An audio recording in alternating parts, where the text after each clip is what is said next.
¿Los vampiros de Sinners son una metáfora de la apropiación cultural? Ese es uno de los muchísimos temas que yo tenía muchísimas ganas de contarles o de hablarles sobre Sinners, porque de verdad es una de mis películas favoritas del año. Pero conforme ha pasado el tiempo, la verdad es que cada vez me di cuenta que no tenía todas las herramientas, o más bien me faltaba muchísima investigación para hacerles un video al nivel que yo quería entregárselos. No solo eso, sino que también vienen bastantes cambios en mi vida. Ya saben, el típico se vienen cositas que me emocionan bastante, pero pues que también han tomado mucho tiempo de mí, de mi espacio mental. Entonces no he tenido ni la calma ni la oportunidad de sentarme a hacer un video ensayo en forma como me hubiera gustado hacer de Sinners, y se me está acabando el tiempo.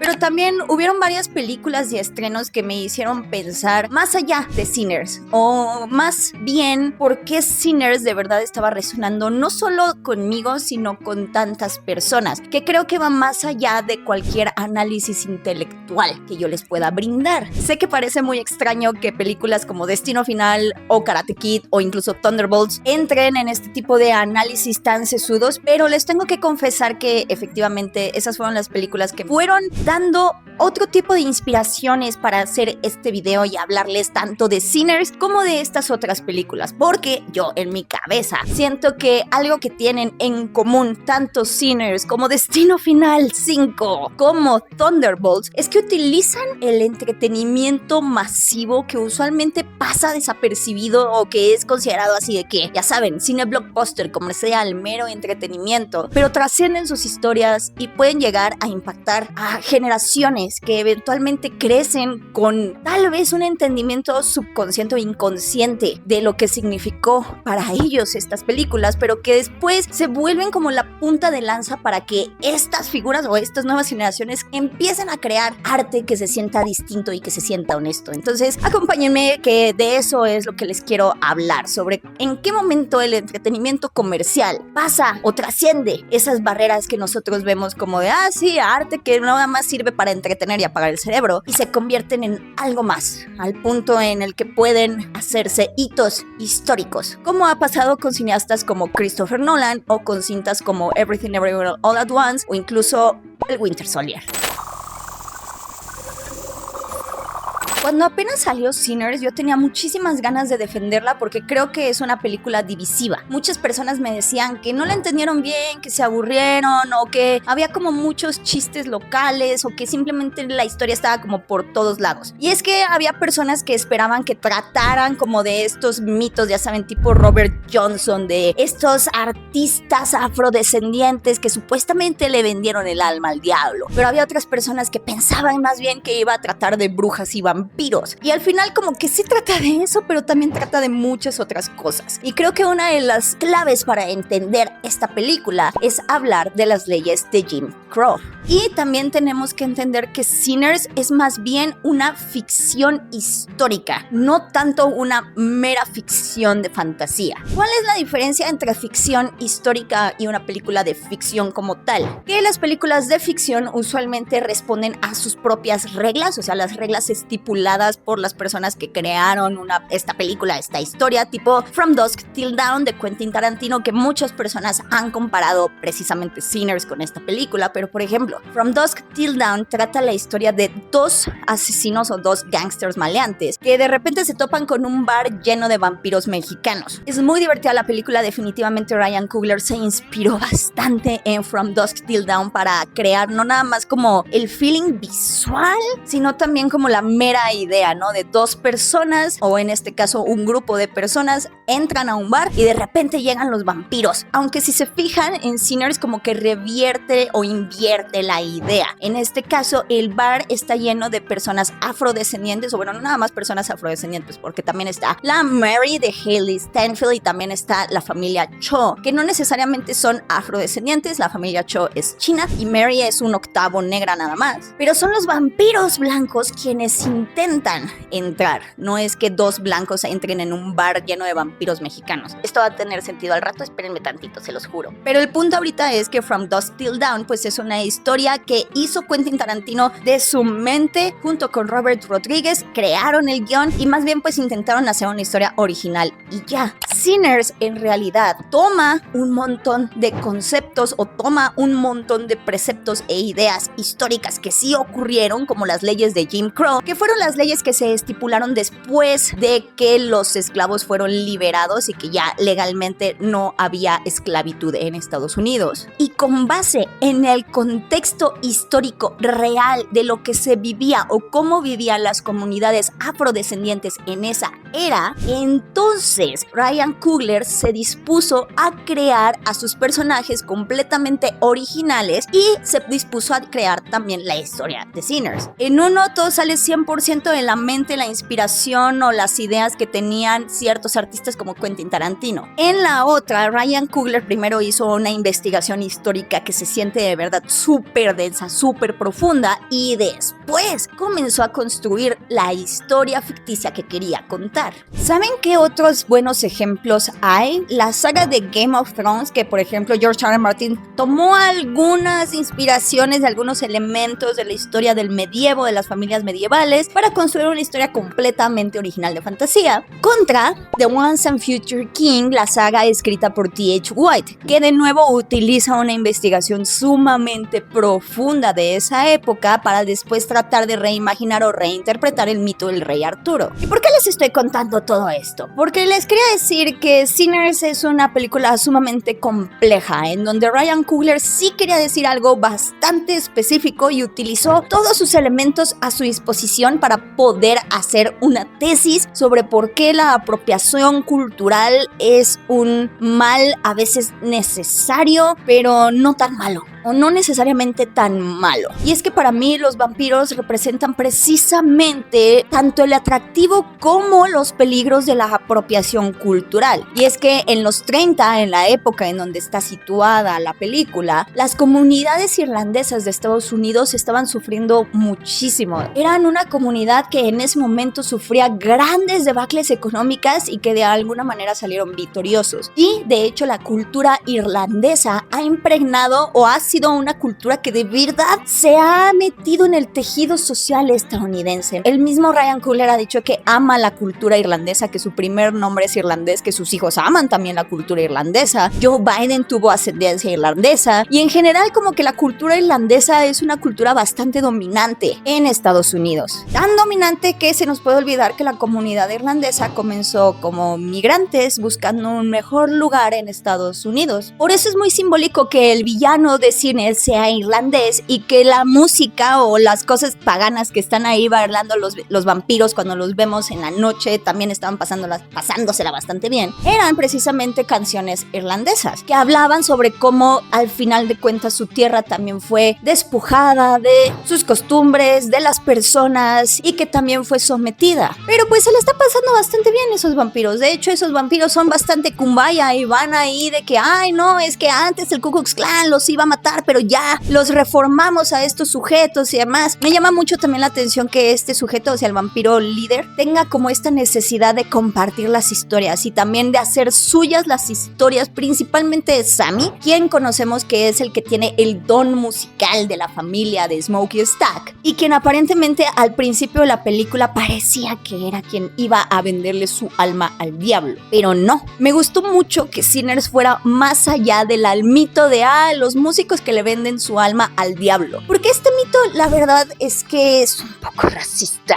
Y es que antes, cuando se creía que las personas afrodescendientes podían ser comparadas con animales, esa actitud es bastante colonizadora. Los españoles también pensaban eso de los indígenas cuando apenas habían llegado, que eran comparables con animales, y como eran comparables con animales, entonces no podían tener una sensibilidad artística, no podían crear arte. Pero pues mucho de la música que nosotros actualmente escuchamos, como el reggaetón, la salsa, los sonidos jamaiquinos y demás, vienen precisamente de África.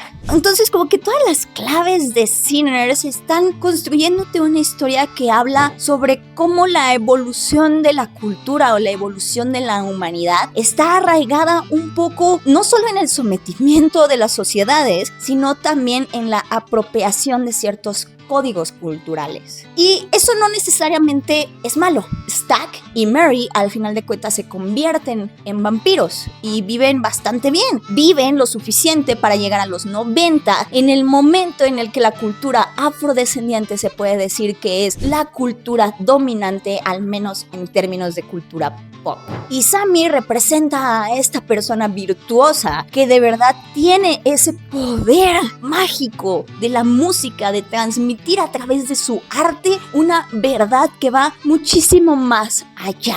Una magia que los vampiros no pueden alcanzar porque ellos tienen que vivir en las sombras, en la oscuridad. Y es que al final de cuentas, cuando los vampiros toman una parte de la cultura y la convierten en un todo, pues se pierde algo de la identidad de estas personas, se pierde algo de la esencia original de la cultura. Por eso también es muy significativo que Smoke y Annie, a pesar de que murieron, de que fallecieron, ellos se reencuentran en la luz, no viven en la oscuridad, sino que ellos, al serle fiel a las tradiciones Yoruba, a las tradiciones originarias de África, tienen esa segunda oportunidad de vivir eternamente en paz. Algo que Stack y Mary nunca van a poder alcanzar porque al final de cuentas se van a seguir teniendo que enfrentar a la violencia segregacionista, al racismo de un montón de personas y del odio que existe en la tierra y del cual los humanos somos bastante capaces. Esa es como mi interpretación de Sinners y quería justificárselas con una investigación muchísimo más profunda, muchísimo más densa.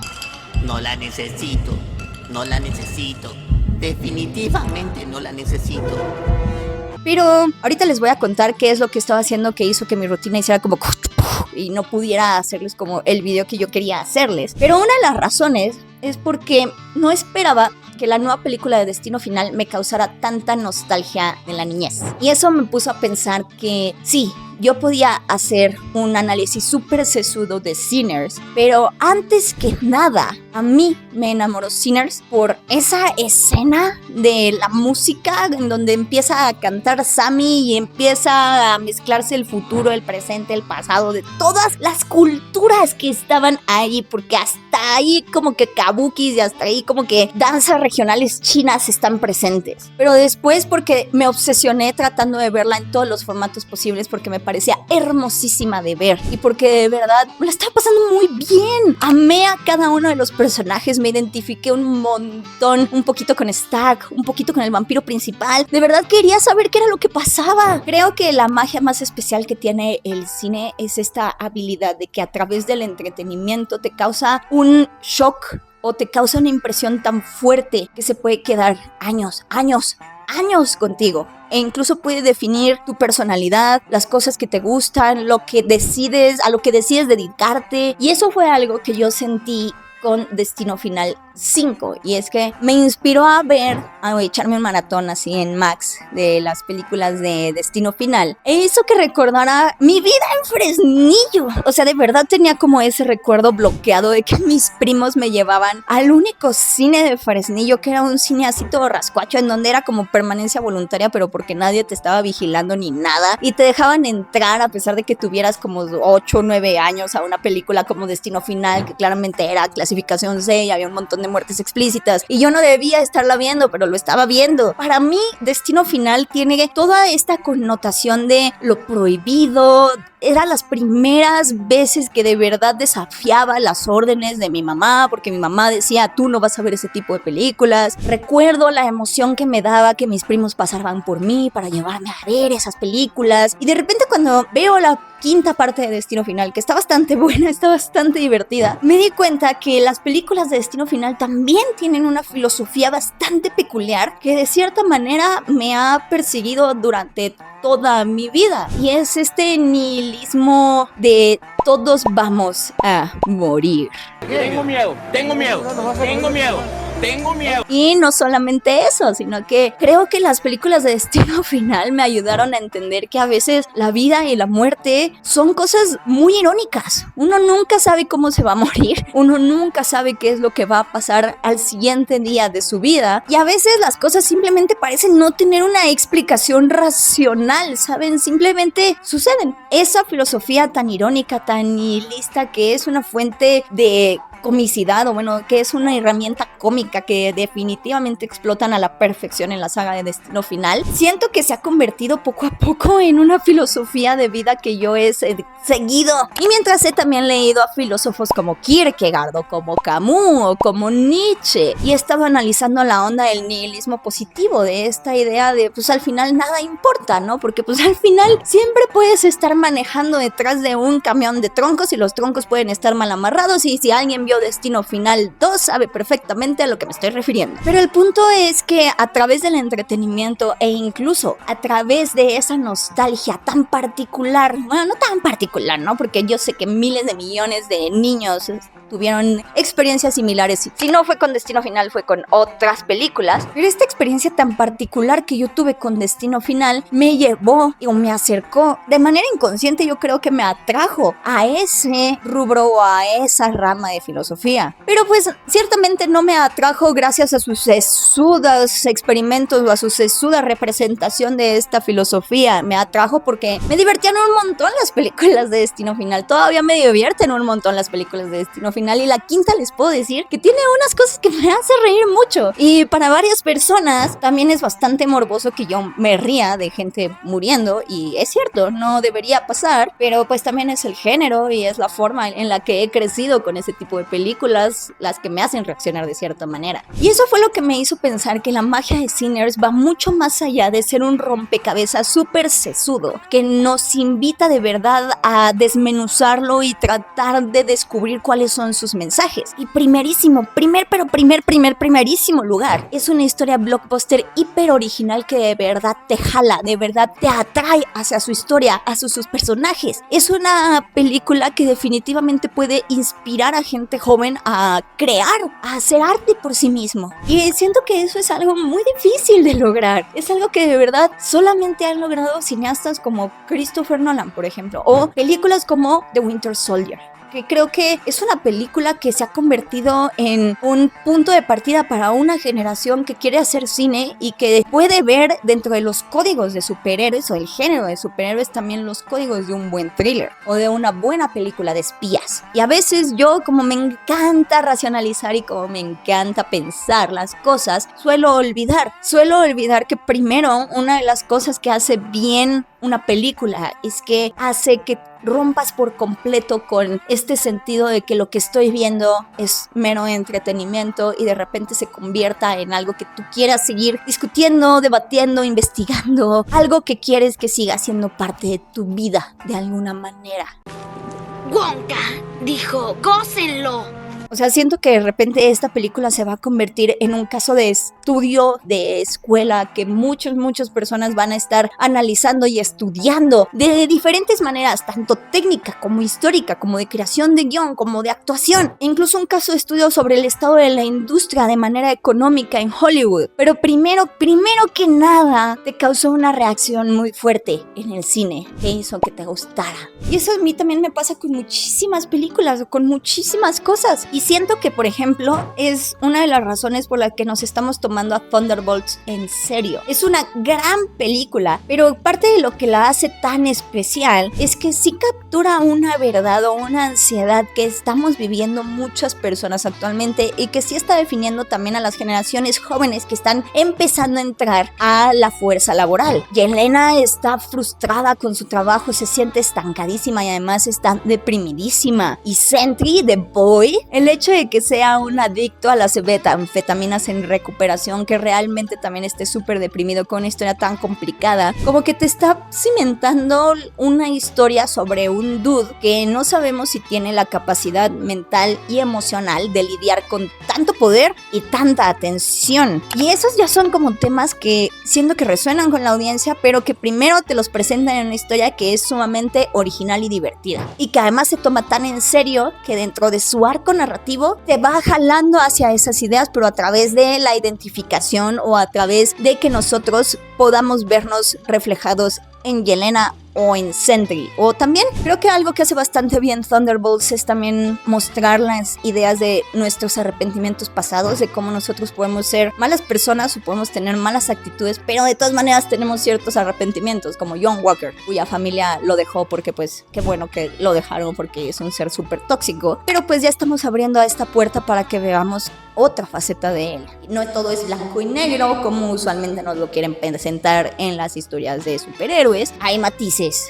y creo que eso resuena bastante con la gente. Y ya, de verdad, quería hablarles un poquito más sobre mi perspectiva personal, sobre cuáles son los diferentes niveles que nosotros tenemos de relación con una película, con una serie, porque de verdad se me hace muy curioso pensar que nuestra primera experiencia con un producto de arte es tan visceral, viene 100% de los sentimientos, y ya después, si son personas como yo, le pueden meter a esos sentimientos miles y miles y miles y miles y miles de capas de análisis o de historia o de investigaciones para tratar de justificar cómo se sienten, pero viene de unos sentimientos bastante profundos, y esa es como la magia del cine. Siento una magia que de verdad no se puede replicar, o que más bien es diferente dependiendo del tipo de arte, pero creo que el cine te ofrece esa experiencia completamente inmersiva que tiene diferentes capas y que conforme vas pelándolas te puedes dar cuenta que a veces te inspira de una forma 100% intelectual, como en el caso de Sinners, pero a veces te inspira de una forma más hacia la nostalgia, como a mí me pasó con Destino Final, o incluso puede ser también como esta punta de lanza para que entendamos o nos entendamos un poquito mejor sobre cosas que tal vez no estamos discutiendo, pero que deberíamos discutir, y que es más fácil discutirlo si lo estamos discutiendo con superhéroes como Yelena o con Sentry. Así que por favor, ustedes cuéntenme en los comentarios ¿cuál es esa película que les hizo no solo amar el cine, sino que sienten que de verdad contribuyó a su personalidad, a la forma en la que ven el mundo? Que de verdad dicen como de esta película, esta serie me ayudaron a entender tal cosa de la realidad y desde entonces mi vida nunca ha sido igual. Los quiero leer y también les quiero platicar ciertas cosas que estoy haciendo, porque les quiero anunciar que el día de mañana, 12 de mayo, si todo sale bien, vamos a estrenar el primer episodio de nuestro nuevo podcast Cinema Leaks. Para la gente que veía Gotham, seguramente va a estar muy feliz, o espero que esté muy feliz, porque nuevamente voy a lanzar este podcast de la mano de El Monitor Geek, mi amigo queridísimo. Ahora estamos incursionando en este podcast que es un poco diferente a lo que hacíamos en Gotham, es muchísimo más serio, es muchísimo más emocionante. También me acompaña una querida amiga llamada Greta Padilla, editora de sopitas.com, y pues ahí vamos a estar. Por eso estaba tan ocupada, justo estaba como haciendo cosas y detalles de ese podcast. Y pues también he aumentado mucho mi actividad en otras redes como Instagram principalmente y TikTok en contenido corto. Me gusta crear contenido corto, la verdad creo que es un ejercicio interesante, pero pues me toca aprender a balancear mejor mis investigaciones súper sesudas que les quiero hacer en este canal con ese contenido corto. Pero pues si quieren irlo a ver, pueden encontrarlo en mis redes sociales como Beca Salas. De todas maneras, aquí siempre van a encontrar este tipo de videos que, aunque lamento de verdad mucho que no tengan, digamos, el nivel de investigación que a mí me gustaría darles, como es el caso de este video, de todas maneras está pues bien investigado. Puse mi corazón aquí, les conté una parte de mí y de mi vida que espero que resuene con ustedes. Cuéntenme en los comentarios también qué piensan al respecto. Si escuchan Cinema Leaks, déjenme en los comentarios también si les gustó o no. Este video sale un día antes de que se estrene el podcast, entonces primero vean este video, luego vean el podcast y vienen y me comentan qué les parece el podcast. Los quiero mucho, muchas gracias siempre por su apoyo, y pues ya saben, si me quieren apoyar de alguna manera, recomendarme con quien más confianza le tengan, darle like, poner la campanita, suscribirse, me ayuda mucho, los quiero mucho y nos vemos próximamente en el canal, pero también en el podcast y también en el formato corto. Ahí estoy, por todos lados. Búsquenme por ahí, estoy en todos lados como Beca Salas y nos vemos la próxima.